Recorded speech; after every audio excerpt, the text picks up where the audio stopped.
नमस्कार, मैं Amit Sharma BEd first year की बुक संख्या एवं विषयों की समझ से प्रयोगशाला विधि के बारे में बात कर रहे थे।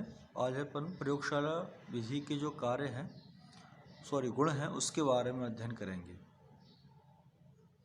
देखिए, प्रयोगशाला विधि में सबसे पहला जो गुण है वो ये देखने के लिए मिलता है कि जो संचालित जो प्रयोगशालाएं जो होती हैं उनकी बात कर रहे हैं अपन, असंचालित प्रयोगशालाओं की बात नहीं कर रहे, क्योंकि कुछ इस प्रकार के विद्यालय होते हैं जहाँ प्रयोगशाला संचालित नहीं होती हैं। लेकिन जहाँ प्रयोगशाला संचालित होती हैं वहाँ छात्रों को प्रत्यक्ष रूप से भाग लेने का मौका मिलता है और इस प्रत्यक्ष रूप से भाग लेने पर बालकों के अंदर रोचकता और एक तरह से अभिप्रेरणा बालकों के अंदर विकसित होती है, जिससे कि छात्र अधिक इंटरेस्ट के साथ प्रयोगशाला में कार्य करना सीखते हैं।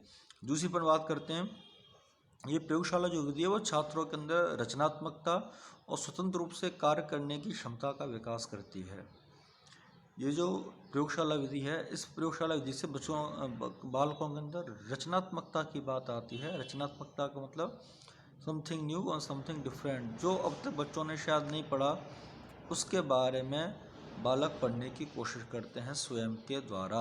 जो बच्चों ने अभी तक नहीं पढ़ा, कुछ एक नया अलग करने की कोशिश करते हैं बालक, और स्वतंत्र रूप से कार्य करने की बात आती है। इसमें स्वतंत्र रूप से कार्य करने का मतलब है कि बालकों को जो गाइड होते हैं, निदेशक होते हैं, उनके द्वारा अध्यापक होते हैं, उनके द्वारा बता दिया जाता है कि कार्यों को किस प्रकार किया जाता है और उसके बाद छात्र स्वयं प्रयोगशाला में आके क्रिया करते हैं। तो एक इस प्रकार के स्वतंत्रता जो बालकों को मिलती है, तो बालकों के अंदर स्वतः ही रचनात्मकता का विकास होता है।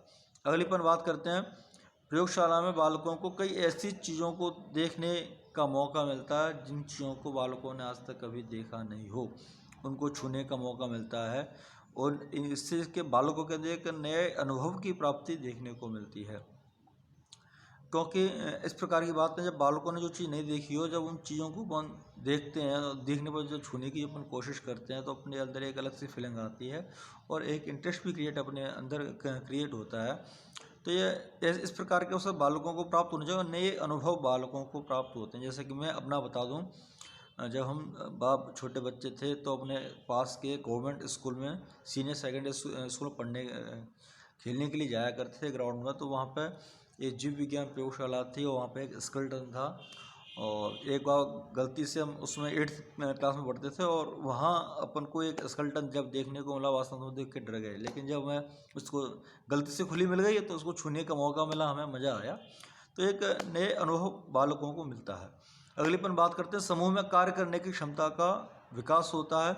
उस अवसर मिलते हैं बालकों को समूह में कार्य करने के लिए और उनके अंदर एक नई अभिवृत्ति का भी जन्म होता है। जो बालक जब प्रयोगशाला में आते हैं तो ऐसा नहीं होता कि कुछ प्रयोगशालाओं में तो बालकों को अलग अलग कार्य सौंप दिए जाते हैं, लेकिन कुछ प्रयोगशाला में बालकों को समूह बनाकर कार्य करने होते हैं। इस प्रकार बालकों को समूह में कार्य करने का अवसर मिलता है। बालकों के अंदर एक जो कम्युनिकेशन जो है अपने साथी मित्रों के साथ, वो जो गैप है वो दूर होता है और उनके जो व्यवहार है उसमें काफ़ी परिवर्तन देखने को मिलता है। अगली पर बात करते हैं, इस प्रयोगशाला विधि में छात्र अपने कार्यों को विभिन्न पद्धतियों के प्रयोग के माध्यम से पूर्ण करना सीखते हैं।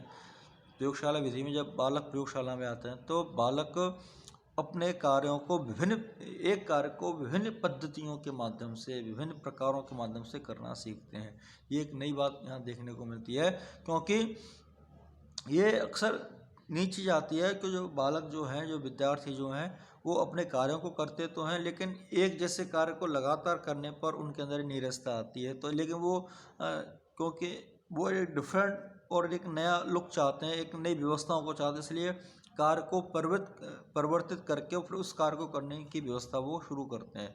आज के लिए इतना ही। कल अपन प्रयोगशाला विधि के दोषों के बारे में अध्ययन करेंगे। धन्यवाद।